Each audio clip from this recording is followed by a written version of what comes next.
네, 여러분 안녕하세요. 다마입니다. 제가 오늘 준비한 책은요, 바로 동물들에 대한 책입니다. 이 책인데요, 동물들의 말입니다.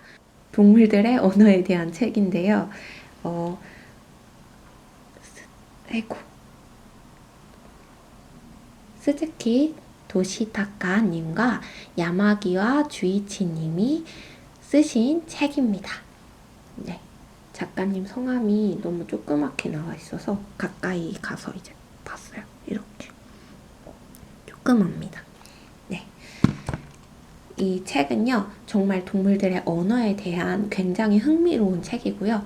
박새와 유인원에 대한 이야기로부터 시작되어서 그 동물들이 언어를 사용을 하는가 사용하지 않는가, 그리고 어떻게 언어를 사용하는가, 그리고 어떤 방식으로 소통하는가, 그리고 인간의 언어와는 무엇이 다른가, 그리고 우리 인간은 어떻게 변화해야 하는가까지, 언어적으로 어떻게 변화해야 하는가까지 이제 이야기를 나누고 있는, 대담을 하고 있는 내용입니다. 그래서 한 분은 유인원에 대해 연구를 하신 분이시고요. 한 분은 박새에 관한 연구를 하신 분이세요. 그래서 박새의 언어를 연구하셨고 유인원의 언어를 연구하신 분입니다. 두 분이서 대담을 나누시면서 동물들이 언어를 정말 가지고 있을까라는 물음으로 시작해서 가지고 있다. 그렇다면 어떠한 언어인가, 어떻게 표현하고 있는가, 어떻게 말하고 있는가에 대해서도 이야기를 하는데요. 너무 흥미로웠던 점은 진짜 박새가 사용하는 그 단어를 말하시면서 대화하세요. 그래서 박새가 막 어떻게 말했는지 정확히 기억은 안 나지만 스스스, 즈즈즈 막 이런 소리 있잖아요. 그런 소리들로 대화를 한다.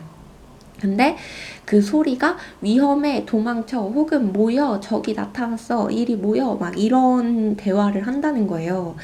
그리고 유인원들도 마찬가지로 대화를 하는데 막 이제 행동과 대화를 같이 하면서 공격이야, 피해야 돼, 이런 거를 신호를 주고 대화를 한다는 거죠.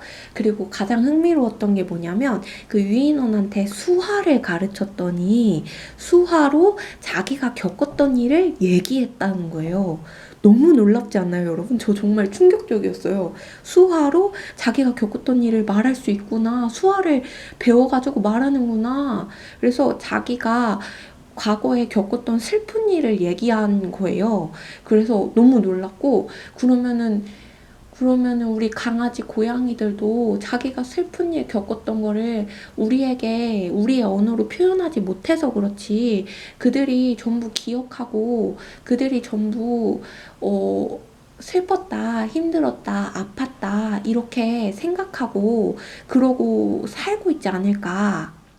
그래서 너무너무 뭔가 가슴이 뭉클하고 슬프기도 하고 뭔가 애처롭기도 하고 애타기도 하고, 제가 동물을 굉장히 좋아하거든요. 동물을 너무 사랑하는 사람의 입장으로서 너무 막 그런 마음이 들더라고요. 그래서 어쩌면 좋지? 막 이런 생각이 들면서 이제 사람의 말로 말하지 못할 뿐이지 동물들은 말을 한다, 언어를 사용한다. 그렇다면 어디까지가 가능할까? 이거를 저도 고민하게 되더라고요. 책을 읽으면서. 근데 책에 나와 있어요. 어디까지가 가능한지. 그래서 이제 강아지, 고양이 같은 경우에도 현재, 지금, 이 시점, 이 시간에 대해서는 얘기할 수 있어요. 그것에 대해서 말할 수 있고, 그것에 대해서 볼 수 있고, 그리고 대화의 형태, 언어의 형태 자체가 지금, 언어의 형태 자체가 바로 지금 이 시간, 이 순간에 국한되어 있을 뿐이다 라는 거죠. 하지만 기억과 생각 이런 것들은 있는 거겠죠. 그래서 그들이 대화하는 방식들은 피해, 지금이야, 당장 이런 것들. 그러나 우리의 인간들은 그 부분이 다른 거죠. 우리는 동물들과 달리 현재만 하는 게 아니라 과거, 미래, 현재를 모두 뭉뚱그려서 하나로 표현하고 말할 수 있고 그렇게 대화를 하잖아요. 앞으로 일어날 것에 대해서 생각하면서 대화를 하고 이제 그러죠. 근데 동물들도 그러지 않으리란 법은 없다고 생각해요. 이제 위험을 감지하면서 하는 행동들도 있잖아요. 이제 미리 예측하여서.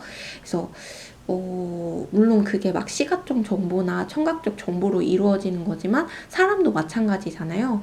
자신의 이전 경험과 기억들로 인한 정보들로 하는 거니까 동물들도 그 부분은 같지 않을까라고 저는 생각하는데요. 어쨌든 이제 그 사용하는 언어 자체, 언어가 그렇다는 거예요. 그래가지고 그런 부분이 좀 흥미로웠고, 또 동물들이 정말 어디까지 그 마음이라는 것, 생각이라는 것, 그리고 이제 감각하는 것들을 어떻게 처리하고 어디까지 이제 가능할까, 이거에 대해서 좀 새삼스럽게 다시 한 번 더 궁금증이 생기더라고요. 그래서 그런 연구가 좀 많아졌으면 좋겠다 싶지만, 그 연구가 많아질수록 동물들이 다치거나 위험하거나 아픈 건 아닐까라는 걱정도 좀 들면서, 그래서 이 궁금증을 어떻게 해야 해결할 수 있을까라는 고민이 좀 하나 생겼어요. 그리고 이 사람의 언어에 대해서도 나오는데, 이 사람의 언어는 텍스트 위주로 바뀌기 시작하면서 이전에는 텍스트 위주가 아니었대요. 사람의 언어가 이전에는 그냥 동물들과 비슷한 수준의 언어였던 거죠. 근데 이제 나중에 진화하고 발전하면서 텍스트 형태가 되기 시작했고, 그러면서 우리는 과거를 기록할 수 있고, 미래를 예측할 수 있고, 미래를 기록할 수 있고, 현재를 기록할 수 있어졌어요. 그리고 텍스트로 모든 것들을 이제 대화를 나눌 수가 있는 사회가 되었고, 그리고 팬데믹 이후로 우리가 텍스트를 보는 것에 훨씬 더 익숙해졌고, 또 대면하지 않는 것에 훨씬 더 익숙해지다 보니까 무성 언어들 있잖아요. 얼굴의 표정, 눈빛, 입꼬리의 모양, 손의 움직임, 이런 것들을 통하여서 전달하는 것들이 점점 감소하고 있는 것 같다. 그런데 그 무성어, 그것들로 인하여서 이제 전달되는 것들이 분명히 있고, 그것들로만 표현되는 것들이 분명히 있는데, 그런 것들이 있기 때문에 우리의 언어가 텍스트로 진화하면서 우리가 기본적으로 가지고 있던 그 무성의 언어들이 가진 특성들, 그 특성들로 인한 정보 전달, 그런 게 어려워지지 않았나, 그것들을 다시 찾아야 하지 않나라는 질문으로 끝을 맺는 그런 책입니다. 그래서 좀 흥미로웠고요. 물론 저는 근데 이렇게 생각해요. 오늘은 여느 때보다 소음이 많았는데요. 저는 그렇게 생각해요. 그 책이 그렇게 끝을 맺었지만, 우리가 무성어도 정말 중요해요. 무성어도 중요하긴 하지만 이 텍스트를 통해서도 분명한 감정과 생각과 마음이 전달될 수 있다고 보거든요. 어떤 글을 쓰느냐에 따라 달라진다고 생각해요, 저는.